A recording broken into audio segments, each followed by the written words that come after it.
Bud Not Buddy. Chapter 11. The car only went 30 giant steps before it commenced to bucking and finally cut right off. The vampire guy finally caught up with me. He was looking very surprised. He just tapped on the window with his knuckle. He said, "Roll the window down for a minute, Bud."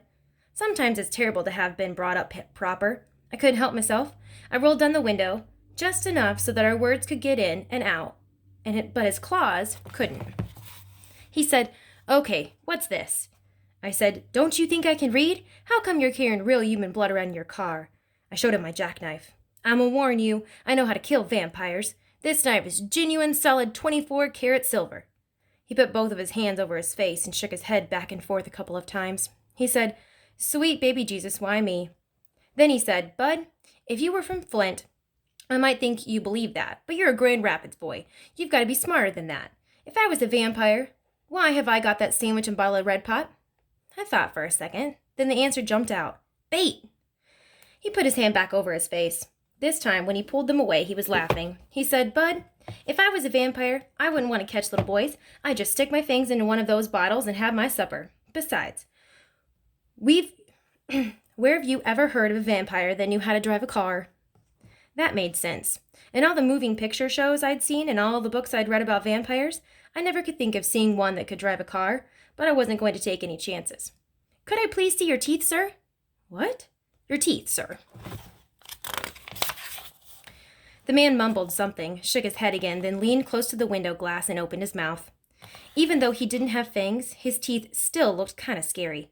They looked like they could bite a pretty good grapefruit-sized chunk out of you. Then he said, "Bud, I've got to get this blood to Hurley Hospital in Flint. They need it right away for someone's operation. I can look at you and tell you're far too smart to believe in any nonsense like vampires, son. Be a good boy and open the door." I pulled the lock up for him and scooted over to the passenger side of the car. I unlocked my door just in case he had any tricks up his sleeve. He got in the car and said, "You'll never know how grateful I am to you, Bud. I'll take that horrible image of you putting the car in gear to drive away while I stood by the side of the road in Owasso, Michigan at 2:30 in the morning to my grave with me. Thank God you don't know how to drive." "No, sir, but if you'd have showed me some fangs, I'd have learned real quick." Just in case, I watched the way he put the car in gear, so as the next time something like this happened, I know how to make a clean getaway. Me and the man headed back toward Flint, driving over the same road it took me so long to walk. Going like this, I wasn't never going to get away from that doggone city. He hadn't been driving for a minute before he started asking a whole slew of questions. Questions that I had to be very careful about giving the right answers to. He said, "Don't you feel bad about worrying your mother like this, Bud Not Buddy?" "My mother is dead, sir. Most times if you tell an adult they'll leave you alone, but not this man." "What? I'm sorry to hear that, Bud. So you stay with your daddy?" "Yes, sir." "Right in Grand Rapids?" "Yes, sir." "What's his name? Does he work for the railroad?" "No, sir." The seed started sticking its head out further and further. "His name is Herman E. Calloway, and he plays the biggest doggone fiddle you'll ever see." The man shouted, "What?"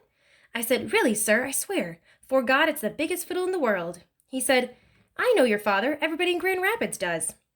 I didn't say that. I didn't say anything.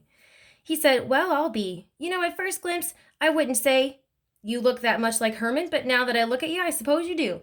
Of course, he's quite a bit bigger, if you know what I mean." This was the best news I'd had all day. My face nearly split in half from my giant smile. "Yes, sir, folks say I'm the spitting image of my old man." He really started shooting the questions at me, so to stop him, I said, "Sir, could I please have the sandwich and the rest of the Red Pot before I answer any more questions?" He slapped his forehead and said, "Oh, I'm sorry, Bud. I was so surprised about who you are and so happy that you didn't drive off that I forgot about all our deal." He handed me the sandwich and the pot and the apple. I was so hungry that I forgot all about scraping the mustard off the bologna sandwich, and even like that, it was the best sandwich I'd ever had in my life. "Bud," he said, "my name's Mr. Lewis. Now, if you were about 15, 20 years older, you could call me Lefty, but you're not, so you can't. Mr. Lewis will do just fine." I shoved the part of the sandwich that I was chewing into the side of my mouth so I could say, "Yes, sir, Mr. Lewis, sir." He said, "I'm not ashamed to admit it. You gave me a scare here tonight that I'll never forget. I just know I'll be having nightmares about meeting for the rest of my life. I'll wake up in a cold sweat many a night with a picture of you in my car pulling away with that blood on the seat. I can see it all now.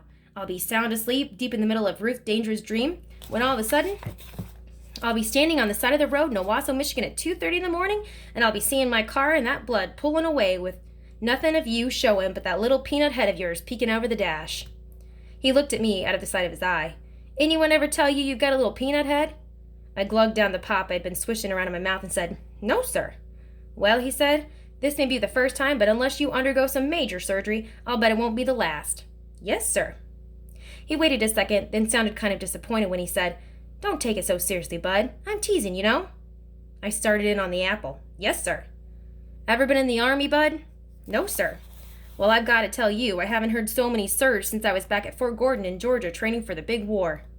I almost said, "Yes, sir," but I looked at him and guessed he was still teasing. I took another drink of the red pop and saw that when I was raising the bottle, I'd accidentally let some of the sandwich slip out of my mouth down into the pop. There were a couple of chunks of chewed up bread, a blob of bologna, and some of the mustard swinging around in the bottle. The mustard was real pretty. It looked like some kind of magical fog. Every time I moved the bottle, the mustardy smoke went into a different kind of shape. Lefty Lewis said, "How about sharing that pop, bud?" Uh-oh. He took one look and handed it back. He said, "Nothing personal, bud. I've raised 3 kids and have 2 grandkids. I've learned the hard way about drinking after young folks.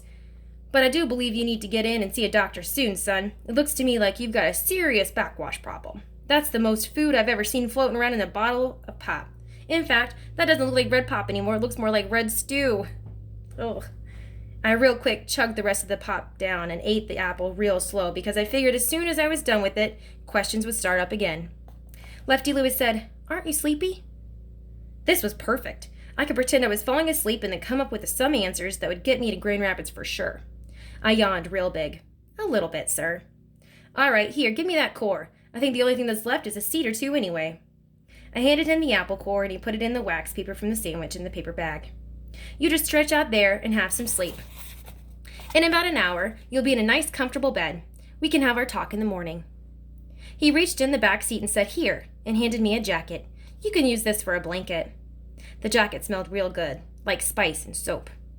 Lefty Lewis said, "Oh, Bud not Buddy, one more thing before you doze off. Could you reach over into that box and hand me one of those bottles of blood? I haven't had a bite to eat all day." I kept my eyes closed and smiled. I knew I was going to be safe, because I'd never heard of a vampire that could drive a car, and I'd never seen one that had such a good sense of humor. Besides, I kept my jackknife open under my leg, and he looked like he'd believe me when I told him it was made out of real silver, even though it probably wasn't. As soon as I had the jacket over me, the smell of the spice and soap and the sound of the crickets and toady frogs outside made my eyes get real heavy. Wow, I must have been real tired. Walking and ducking in and out of the bushes between Flint and Owasso was a lot more work than I thought it was. Most of the time, since Mama died, if someone even walks close to where I'm sleeping, I'm up in a flash, my eyes fly open, and I'm looking right at them. At one of the foster houses where I'd stayed, a woman told me she knew I was going to be a criminal because anyone who sleeps that light was going to have a guilty conscience. Most of the time, the sound of someone else going from sleep breathing to awake breathing in the same room as me is enough to get me up. But this morning, I felt like I was at the bottom of a well that someone had filled with tons of thick chocolate pudding. Someone was calling my name from way up at the top of the well. She was saying, "Bud, Bud, Bud." Waves from the pudding were slogging me back and forth, back and forth. "Bud, wake up, Bud." It was a woman's voice, and her hands were trying to shake me awake. Uh-oh, this is number 29 of my rules. Rules and things number 29. When you wake up and don't know for sure where you're at, and there's a bunch of people sitting around you, it's best to pretend you're still asleep until you can figure out what's going on and what you should do. I kept my eyes closed, acting like I was out cold. The woman said, "Papa, what on earth are all these lumps and bites on this baby's face?"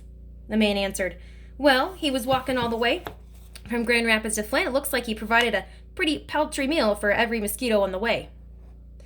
The woman said, "This poor child must be dead. I hate getting him up. I wish he could stay with us for a while, at least until he's had his sleep." Then I remembered who I was with because Lefty Lewis said, "I know who I was with, I know, but I've got to get back. He can sleep in the car on the way back to Grand Rapids." The woman rolled back the blanket they'd put over me and said, "Papa, look at his legs. This boy's as skinny as a rail."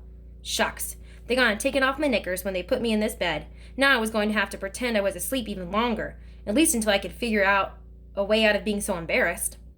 Lefty Lewis said, "Yeah, he's puny. Good thing his legs don't touch when he walks, 'cause if those 2 twigs got to rubbing against one another, he'd have a fire going in no time."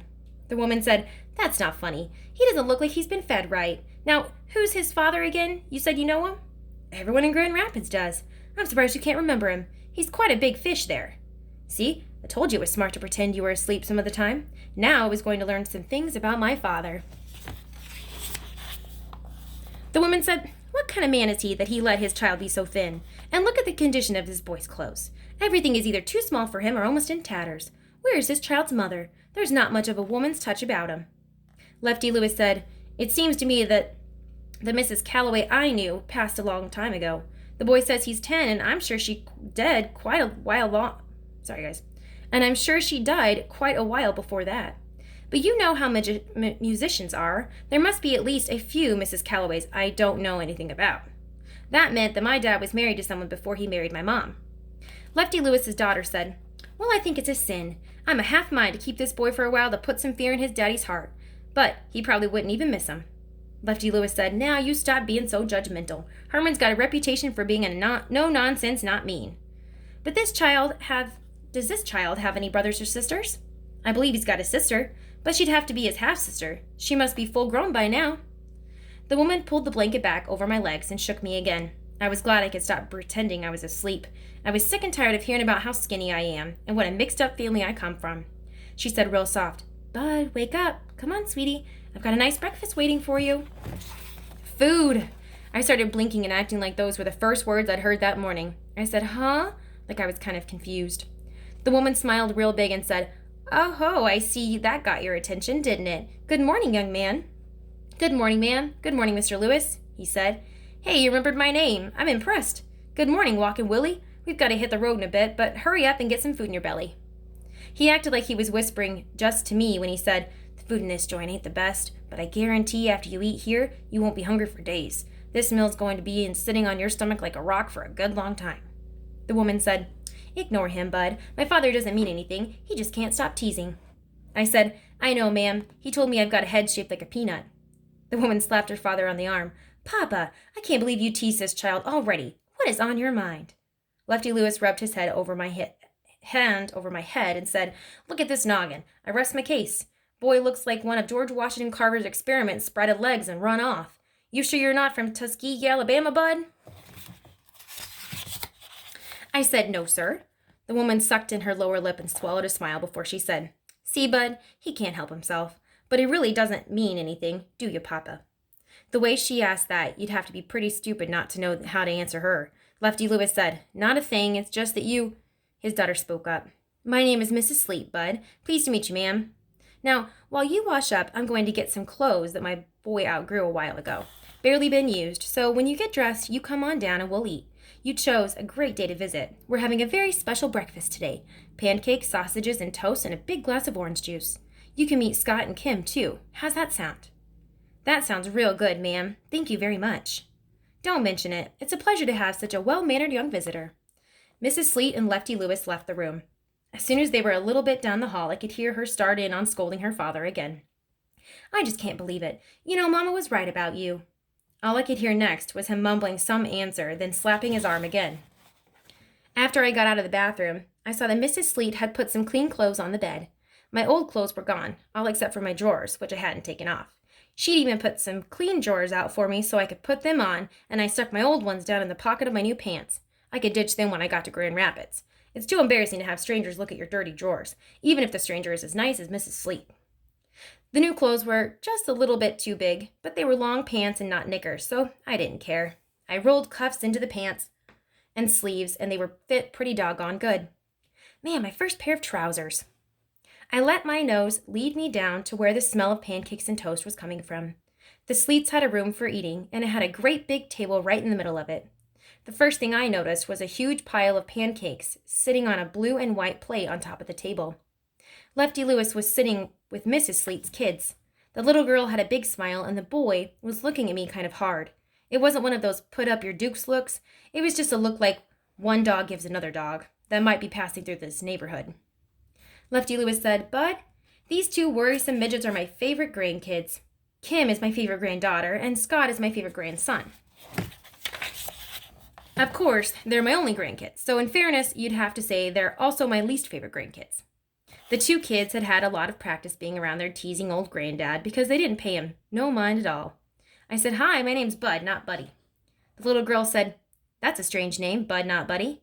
And even though she was kind of young and scrawny to be teasing folks, I could tell that that was exactly what she was doing. Lefty Lewis laughed and said, "That's my girl." Then he went into the kitchen. Scott looked up to make sure the grown folks weren't around and said, "You really want to run away from home?" I had to stop and think. It's one thing to lie to a grown-up. Most times adults want to hear something that lets them take their attention off you and put it on something else. That makes it easy and not too bad to lie to them. You're really just giving them what they want. It's different when you lie to another kid. Most times kids really do want to know what they're asking you. I guess I've been thinking too long because he said, "You run all the way from Grand Rapids to Owasso? Was it because your daddy used to beat you?" I could answer that with a swear for God truth. Shucks, my daddy never laid a hand on me in his life. Then how come you run? I didn't like where I was. That wasn't a lie. Well, if you're lying about your daddy beating you, you better scram right after breakfast, because my Gramps is taking you straight back home. My daddy never laid a hand on me. The little girl said, "Scott, you talk too much. Let him sit down." Then she told me, "Mom's going to be bringing the sausages in a minute. You like sausages?" "Uh-huh."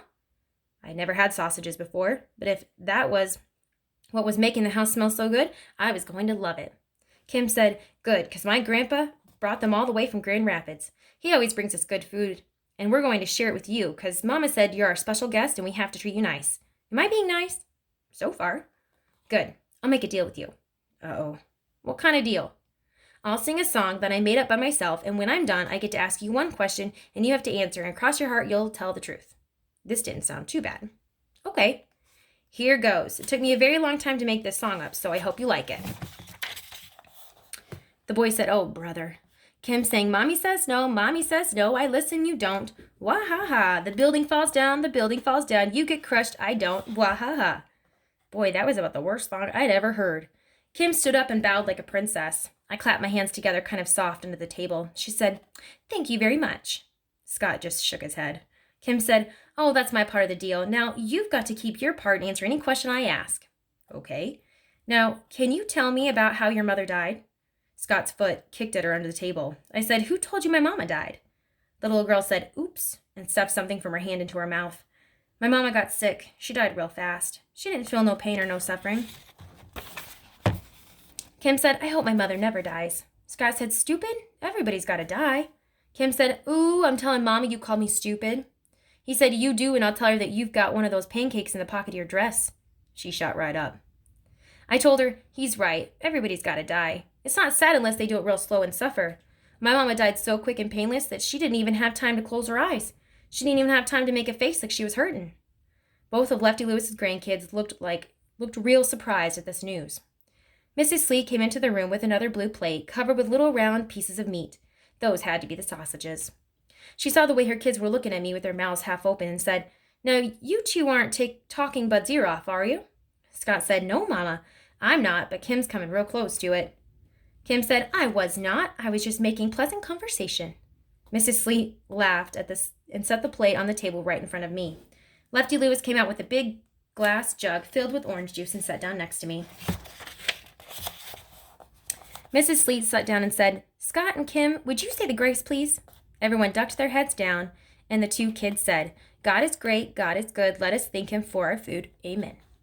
Then people started passing the big blue plates around and stabbing toast and pancakes and sausages with their forks. I watched to see how much everyone else took and tried to take the same. Then I started to watch how much food the two kids put on their fork every time so I wouldn't look like a pig. Lefty Lewis noticed I was taking a long time and told his daughter, "See what I told you, Nina? Poor Bud Not Buddy's so skinny and his stomach has shrunk down so much that just smelling the food has got the boy full. Oh well, I guess that just means more food for the rest of us." Everyone except for me and Mrs. Sleet yelled a big cheer. Eating with the Sleets and Lefty Lewis was really hard to do, but not because they had bad table manners or nothing, but because they talked through the whole breakfast, and they kept trying to get me to talk too. At the home, after grace was said, we weren't allowed to say boo. Eating and being quiet is a hard habit to break. Every time one of these Sleets would talk to me and look at me like they expected an answer, I'd look around first to make sure no one was watching. At the home, if you got caught talking during mealtime, you'd have to get up and leave your food. Even these Sleets had to live under those rules. If these Sleets had to live under those rules, they'd all starve to death. They talked after every swallow. They talked after every drink they took. They talked whilst they were wiping off their lips. Shucks, the little girl Kim talked with milk running down her throat. Some of the time her words got gurgled up in that way she was swallowing, and they laughed. Man, did they laugh. It was hard to tell whose story they were laughing at. They were doing so much chattering. Lefty Lewis was talking about radio shows, and Scott was talking about going to a baseball game to watch Lefty Lewis pitch, and Kim was talking about a little girl she didn't like, and Mrs. Sleet was talking about people called redcaps. Kim said to her mother, "Mommy, can't you tell that Bud Not Buddy doesn't know what a redcap is? You gotta explain better." Mrs. Sleet said, "Oh, sorry, Bud. Redcaps are the men who work at the railroad stations loading the trains and taking people's bags to their cars. That's what Mr. Lewis does. My husband is a Pullman porter. He takes care of the people once they're on the trains." Kim said, "Yeah, our dad gets to travel all over the country on trains for free." Scott said, "That's because he's working. It's not for free. He gets paid to do it." Lefty Lewis swallowed a big hunk of sausage and said, "And you know what, Bud? I bet the thing he misses most is Nana's cooking. I can't tell you how proud I am of how far my daughter's cooking has come. This might be hard to believe, but she used to be such a bad cook that her fried chicken was known to have turned a chicken hawk into a vegetarian." Scott and Kim and Mrs. Slate started busting a gut. "Yup," Lefty Lewis said. "I brought a friend to Flint a couple of years ago, and even though I had warned him, he tried to be polite and ate 4 of her pancakes. Poor soul held his stomach all the way back to Grand Rapids. Said to me, 'Lefty, I don't mean to show any disrespect, but those weren't pancakes your daughter served me. They were pancakes.'" Mrs. Sleet laughed along with everyone else and said, "Well, I'm sure I don't need to hear any more of this," and picked up the empty sausage plate and went into the kitchen. As soon as she got out of the room, Kim whispered, "Quick, Grandpa, tell Bud Not Buddy how many times you had to pull the car over when you two were going back to Grand Rapids so that man could get out and vomit on the side of the road." Before Lefty Lewis could answer, Mrs. Sleet came out of the kitchen with a big wooden spoon and whopped her father a good lick in the head.